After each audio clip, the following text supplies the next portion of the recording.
No al fundamentalismo. Rechazan en Salta un proyecto que buscaba limitar los derechos de las mujeres.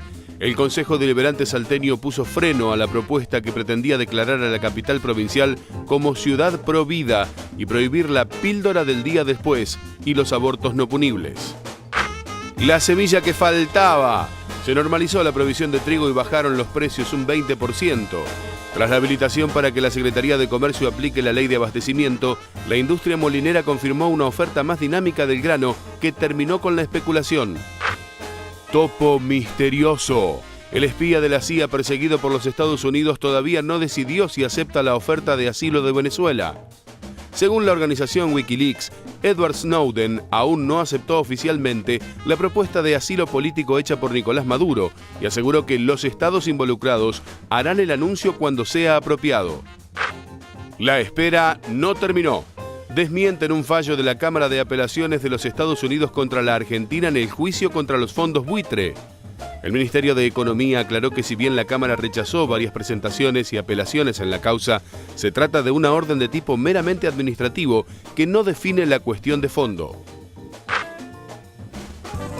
Muy bien, estos fueron los títulos del día de hoy. Vamos a arrancar por el tema del trigo. Sayat, apareció el trigo, ¿no? Sí, señor. Es interesante lo que ha pasado con el trigo y fundamentalmente para entender aspectos estructurales y de coyuntura vinculados, en este caso con el tema del trigo, pero fundamentalmente para entender cómo intervino el Estado y en este caso para evaluar que la intervención del Estado tuvo resultado positivo.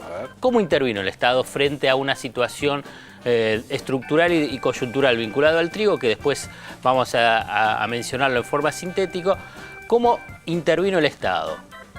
Dijo, voy a aplicar la ley de abastecimiento, si no aparece el trigo, voy a ir a... Los voy a ir a buscar. No, voy a ir a recoger el trigo. Voy a sacar el trigo donde lo tengan escondido. Sí. Si lo tienen en los acopios, si está en la industria molinera. Eso es una intervención del Estado. Esto hay que entenderlo. Salió una resolución, dice, vamos a aplicar la ley de abastecimiento vinculado con el tema del trigo porque es un producto esencial para el hogar. ¿Por qué es el hogar? No el trigo, sino lo que después viene del trigo, la harina y después el pan y todo lo que está la panificación. Que la ley de abastecimiento lo que dice básicamente es que la producción de trigo debe solventar el consumo del mercado interno. Claro. Entonces, como hay trigo, no es que no había trigo, sino que hay trigo, dice, bueno, interviene el Estado. Simplemente una resolución diciendo, señores, vamos a decomisar el trigo, ¿qué es lo que produjo? Creció rápido el trigo. No, apareció el trigo, porque el trigo ya se lo había sacado. Ya lo había cosechado. O sea que apareció el trigo. Apareció el trigo no solamente que empezó a abastecerse a la industria molinera y por consiguiente a hacer molienda y aparece la harina a un precio más bajo, o sea, bajó el precio, bajó casi inmediatamente un 20%, sino que logró que se reúnan en la bolsa de cereales de la sede porteña todos los integrantes de la cadena de trigo y todos se presentaron diciendo vamos a solucionar el problema. ¿Debería bajar ahora el precio del pan? Claro. Este es el paso siguiente. Por lo pronto ya hubo un acuerdo que ya en la provincia de Buenos Aires, la capital es un ámbito especial que tarda un poquito más, pero que ya aparece el precio del pan a 10 pesos. Pero fundamentalmente no solamente el pan, es importante lo del pan y va rumbo a que está bajando, sino que también lo que tiene que bajar es todo lo que son otros los productos vinculados a la harina. Por ejemplo. Pastas, galletitas, digamos, tenés digamos, la harina es un producto esencial, clave, fundamental dentro de lo que es la canasta del hogar. Ahora bien, rápidamente, lo estructural, ¿qué es lo que fue? Fue una mala cosecha, fue de las peores cosechas de los últimos 100 años, 9 millones de toneladas de trigo, de esos 9 millones de toneladas de trigo, 3 millones fueron para exportación, 6 millones que el mercado interno con eso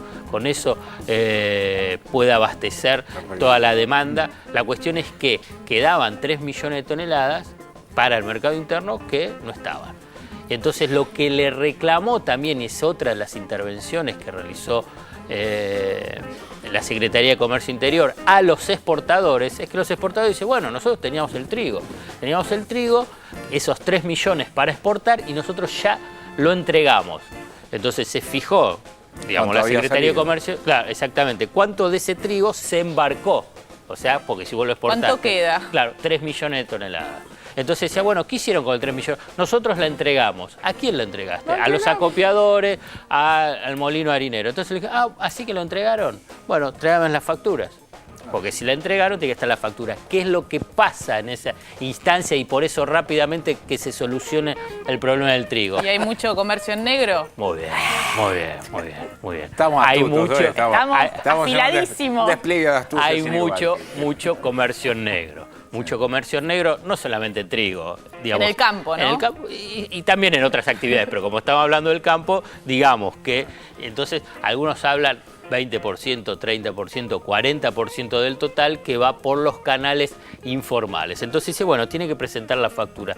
Rápidamente ahí ya se van a empezar a acomodar con los molinos harineros, con los propios acopiadores para ver, bueno, que le presenten esa documentación. Vos fíjate, esas dos acciones, ¿qué es lo que implicó? Que ya el tema del trigo empieza a solucionarse. El tema de la harina empieza a solucionarse y, como bien mencionabas vos, el tema del precio. El precio del pan. Por lo pronto, que la tonelada de trigo había llegado a un pico en junio, a fin de junio, de $500 la tonelada. Afuera, en el mercado internacional, está a 250. Vos fíjate. ¿Y eso por qué? Y por especulación. Agarramos, empezamos a especular y bueno, si lo mantenemos alto, ¿cómo lográs mantener alto el precio? Que haya poco. Bien, la verdad, hoy estamos bárbaros. Bueno, entonces, como empezó a aparecer más el trigo, empezó a bajar y ya está en 380, 390 dólares la tonelada, o sea que tiene que seguir bajando. ¿Y qué es lo que bajó también si bajó el trigo? Y tiene que bajar la harina. Exactamente, bajó la harina.